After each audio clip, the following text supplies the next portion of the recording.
Leader TV जे programme रूबरू में आवां मेज़बान डॉक्टर अयूब शेख ऐं मूंसां गॾु आहे कराची यूनिवर्सिटी में LLB में चौथों साल पढ़ंदड़ असांजो नौजवान दोस्त आमिर हुसैन तुनियो।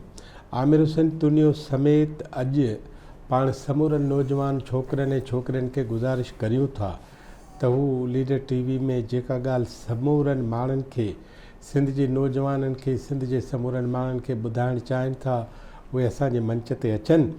ऐं जीअं आमिर अॼु हिते आयो आहे तीअं अव्हां बि अचो ऐं अव्हांखे जेको टाइम सुठो थो लॻे आचर ॾींहं खां सवा बाक़ी 6 ई ॾींहं असां अव्हांजे लाइ हाज़िर आहियूं लीडर टीवी ॾिसण जे लाइ। लीडर टीवी खे अव्हांजो रिकॉर्ड खपे, अव्हां जूं ॻाल्हियूं खपनि, अव्हांजा क़ीमती मशवरा खपनि।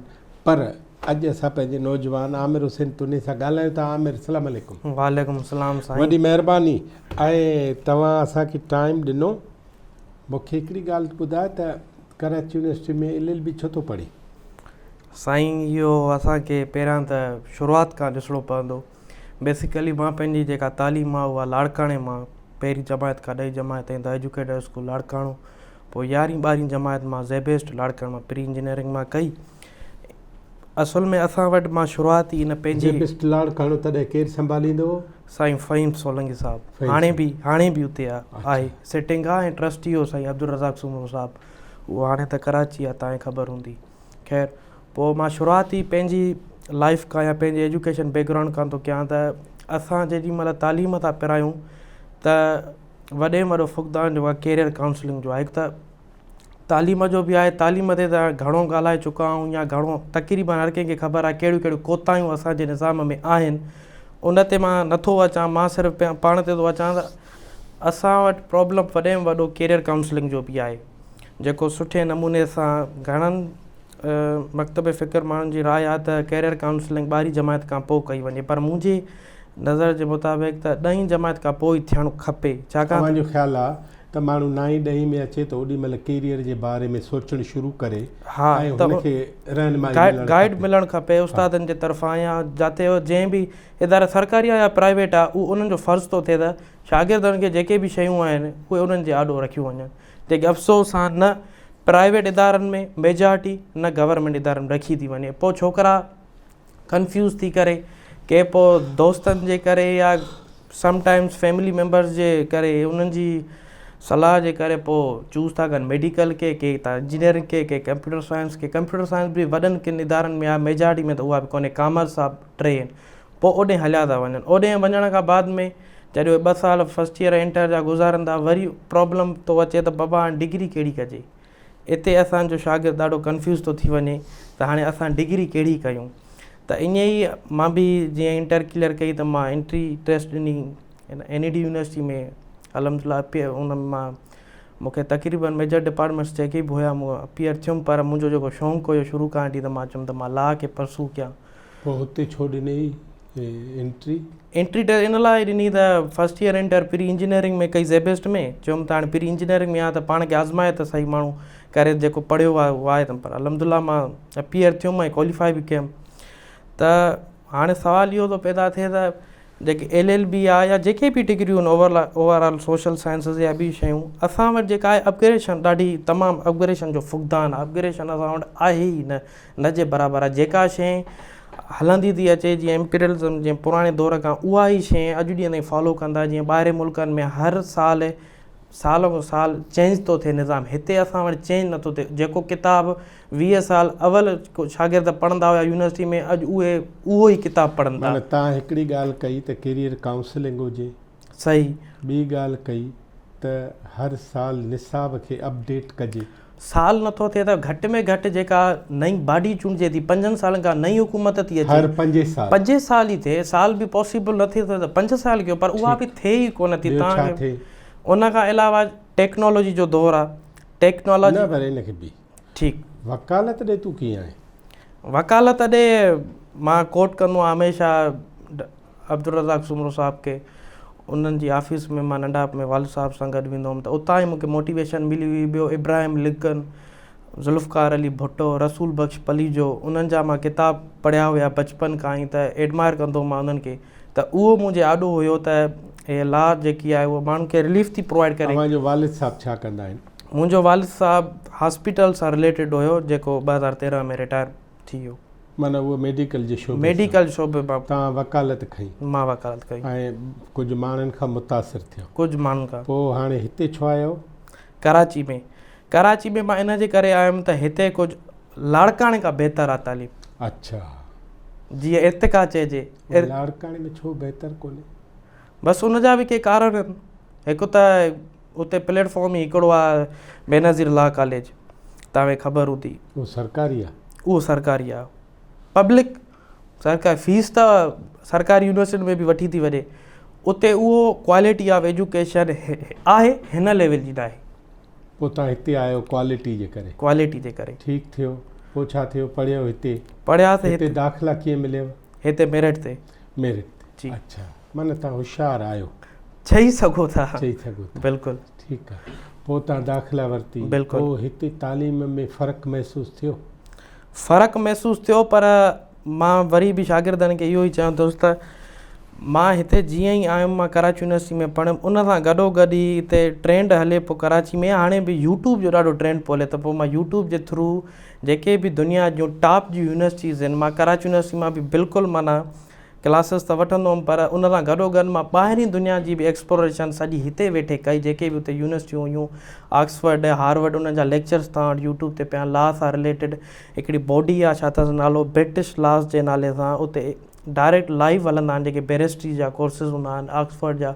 उहे मां जॾहिं ॾिठा त पोइ ॾाढो ॾुख बि थियो त उहे किथे आहिनि, असां किथे आहियूं, असां छो हेॾो पोइ आहियूं। तॾहिं खां वठी पोइ मूंखे हिकिड़ो इहो पैदा थी वियो त यार असांखे ॻाल्हाइणु खपे, तालीम खे बहितर करणु खपे। असां त लाड़काणे खां निकिरी आया हेॾे बहितर तालीम लाइ, पर असां त ॾाढो पोइते आहियूं। कराची हुजे, इस्लामाबाद हुजे, लाहौर हुजे, असां दुनिया जी कंपेरिज़न में ॾाढो पोइते आहियूं तालीम जे मैदान में। इहो ई असांजी जेको आहे सो जेके हाणे प्रॉब्लम्स फेस करे रहिया आहियूं, पॉलिटिकल इंस्टेबिलिटी या इकोनॉमिकली जेको वॾे में वॾो मसइलो आहे पाकिस्तान जो हिन वक़्तु, इन्हनि जे पोयां बुनियादी कारण ई इहो आहे त असां तालीम में पोइते आहियूं। त पोइ तव्हां कराची में आयो त कराची यूनिवर्सिटी में मेरिट ते दाख़िला वरितव? बिल्कुलु। पोइ पढ़ियो त पढ़ाई हलंदे तव्हांखे ख़्यालु थियो त यूट्यूब ॾिसजे। बिल्कुलु। यूट्यूब ते तव्हां बैरिस्टर थियण जे लाइ जेके कोर्सिस था हलनि बार जा, जी, जेके बार सॾिबो आहे, त ब्रिटिश हिकिड़ी वेबसाइट, उनजो नालो छा आहे? उनजो नालो आहे छा त नालो, मुख़्तलिफ़ आहिनि जेके बि यूनिवर्सिटीज़ आहिनि। फॉर एग्ज़ाम्पल ऑक्सफर्ड आहे, उनजी नंबर 1 जेका क़दीम हले थी, जंहिं असांजे क़ाइदे आज़म या ज़ुल्फ़िकार अली भुट्टो लिंकन हुन सां उन्हनि खे चवनि था, उहे वीडियोज़ पंहिंजा अपलोड कंदा आहिनि त तव्हां कीअं बैरिस्ट्री लाइ अपीयर थी था सघो, टेस्ट कीअं था ॾेई सघो, तव्हां अची कीअं था, एलिजिबिलिटी क्राइटेरिया छा, या उते क्लासिस में जेके कोर्सिस कीअं थी पढ़ाइजे, उहो सॼो अवेलेबल आहे मटीरियल यूट्यूब ते। पोइ तव्हां उहो पढ़ियो? उहो पढ़ियो मां। पोइ छा थियो? उन खां बाद में उहो पढ़ियो, उन सां गॾोगॾु जेके बि डिग्रियूं उन असांजो इंजीनियरिंग थी वई, मेडिकल थी वई, सोशल साइंसिस जूं थियूं, ओवरऑल मां सभिनीनि जा वरी आहिस्ता एल्गोरिदम अहिड़ो सेट थियल आहे सोशल मीडिया ते, तव्हां जेका शइ ॾिसंदो तव्हांखे उहा ई वरी वराए ईंदी आहे, त तव्हां वराए ॾिसो उहा। पोइ मां ॾिसंदो वियुमि जेके बि डिग्रियूं ॾिसंदो वियुमि, त पोइ त मां ॾिठुमि त यार हिते त हाल पूरो लॻो पियो आहे असांजो, तमामु पूरो आहे। ऐं इहा ॾाढी ॾुखाईंदड़ ॻाल्हि आहे त असां अलाए छो हेतिरो असांजा रिसोर्सिस हूंदे, हेतिरो मुल्क हूंदे, सिंध मशहूरु आहे त पोइ इंडस वैली सिविलाइज़ेशन दुनिया जी 3 नंबर छा अथसि नालो, टीं असांजी सिविलाइज़ेशन, ईअं असां एतिरा अॻिते हुयासीं तॾहिं असां हाणे छो एॾा पोइते थी विया आहियूं। उनजो कारण ई इहो आहे तालीम में पोइते, बुनियादी मुंहिंजी न। हाणे तव्हां 4थो साल था पढ़ो? बिल्कुलु। पोइ हाणे पूरो कंदव? जी। पोइ छा थींदो? उन खां बाद में मां जेको पर्सनली आहे त मां फॉरेन वेंदुमि। भला तोखे हिते खोटूं कहिड़ी थियूं लॻनि? छा करे? सरकार छा करे? वालदेन छा कनि? स्टूडेंट पाण छा करे? सभ खां पहिरियां त मां सरकार ते ॻाल्हाईंदुमि। सरकार इहो करे त वधीक कुझु नथी करे सघे, नई का शइ ईजाद नथी करे सघे, या नओं को का ॻाल्हि नथी ॾिसे सघे, घटि में घटि इहो करे जेको उते हले थो ॿाहिरि मुल्कनि में, उहो ई कॉपी पेस्ट करे असांखे हिते पढ़ाए। निसाब उहो ई पढ़ाए? Copy paste simply. अच्छा। कॉपी करे पेस्ट करे असांखे हिते पढ़ाइनि, जेको ॿाहिरि हले थो उहो हिते असां पढ़ाइनि। हिते तव्हांखे अफ़सोस त मूंखे इन ॻाल्हि ते बि थिए थो त शागिर्द हुजे या उस्ताद हुजे, ॿिन्हिनि खे पंहिंजे राय रखण जी बि हिते इजाज़त न आहे। हिते फ्रीडम ऑफ एक्सप्रेशन त का आइनी हक़ आहे असांजो, लायो मां शागिर्द आहे, पर उहो ज़ाहिरी तरह त आहे न। हाणे रिसेंटली हिकिड़ो वाक़ियो थियो आहे बनू में, त प्रोफेसर शेर अली उहो इर्तिकाई जेका कहाणी आहे जेका डार्विन वारी डार्विन आहे जंहिंखे इंग्लिश में असां थ्योरी ऑफ एवोल्यूशन चयूं था, त उहो पढ़ाए पोइ त उन ते उन सां तव्हांखे ख़बर हूंदी पाकिस्तान जो फेमस इहो इंसिडेंट थियो हाणे वाक़ियो त वेचारे जे पोयां पइजी वियो सॼो आवाम या उतां जो जेको रूलिंग इलीट हुई त माफ़ी घुरे त उहो DC जी ऑफिस में वञी उहो सरकारी कागज़नि ते वञी सही थो करे त DC खे बि अथॉरिटी इहा कोन रही त इहो उन्हनि खे चए बाबा हे त कानून में आहे, असांजे किताबनि में आहे, असांजे बोर्ड में आहे, त इहो पढ़ाए थो त इन ते तव्हांखे कहिड़ो प्रॉब्लम आहे। हिकिड़ी ॻाल्हि त असां वटि आज़ादी न आहे रही, हाणे हिते आज़ादी जॾहिं ॻाल्हाइण जी न आहे, जॾहिं पढ़ण जी न आहे, त पोइ छा थो थी सघे, इहो वॾो प्रॉब्लम माना हिकिड़ो त कमु इहो कजे त कॉपी पेस्ट करे तव्हांखे परॾे मां निसाब आणे ॾिजे, बिल्कुलु, त जीअं तव्हां दुनिया जहिड़ा थियो। दुनिया जहिड़ा थियो। ॿियो छा थिए? उन खां ॿियो छा? आज़ादी सां ॻाल्हाइण ॾिजे। आज़ादी ॻाल्हाइण छा, तव्हां बकवास कंदव, सवाल पुछंदव, कचहरी कंदव, आज़ादी कहिड़ी छाजे लाइ? मसलन हाणे for example theory of evolution पूरी दुनिया में पढ़ाई थी वञे, हा, हिते असां उहा पढ़ूं था या उन ते डिस्कस कयूं था त हिते रिलीजन या उन सां रिलेटेड डिस्कस कंहिंसां कंदव?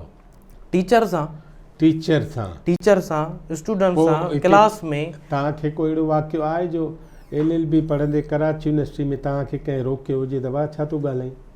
मूंसां त पर्सनली अहिड़ो को वाक़ियो हिते कोन पेश आयो आहे, पर असांजे मुल्क में त आयो आहे न। मुल्क में आहे। अच्छा, हाणे हिकिड़ो त आज़ादी हुजे सवाल पुछण जी, बिल्कुलु, ॿियो निसाब नओं हुजे, बिल्कुलु, 5 साल घटि में घटि बदिलायो एटलीस्ट, ठीकु आहे, बिल्कुलु। टियों छा कजे? टियों छा त नालो इहो कजे त टियों मां शागिर्दनि खे चवंदुमि इहा त यकी हिते हले थो पाकिस्तान में या ख़ुशूसन सिंध में ॾहाकनि का हले थो, डेकेड्स खां त असांजी तालीम ख़राबु आहे, बिल्कुलु ख़राबु आहे, उहा त बिल्कुलु आहे। हुकूमत बि उन ते एक्शन वठे थी न वठे थी, उहा बि साइड ते था ॻाल्हि करे रखूं। मुंहिंजो इहो चवणु आहे त अॼोके हिन दौर में असां ॿियनि जे आसिरे ते रहण खां बहितर आहे त पाण ई छो न जाखोड़ कयूं। छा कयूं? पाण असां इहो कयूं त हे जेको असांजे हथनि में जेके 8 इंचनि जी मोबाइल आहे, इन जो सुठे तरीक़े सां फ़ाइदो वठूं। इन में ई तव्हांजी सॼी दुनिया जो हाणे इल्मु अची वियो आहे। न, उहो छा कजे?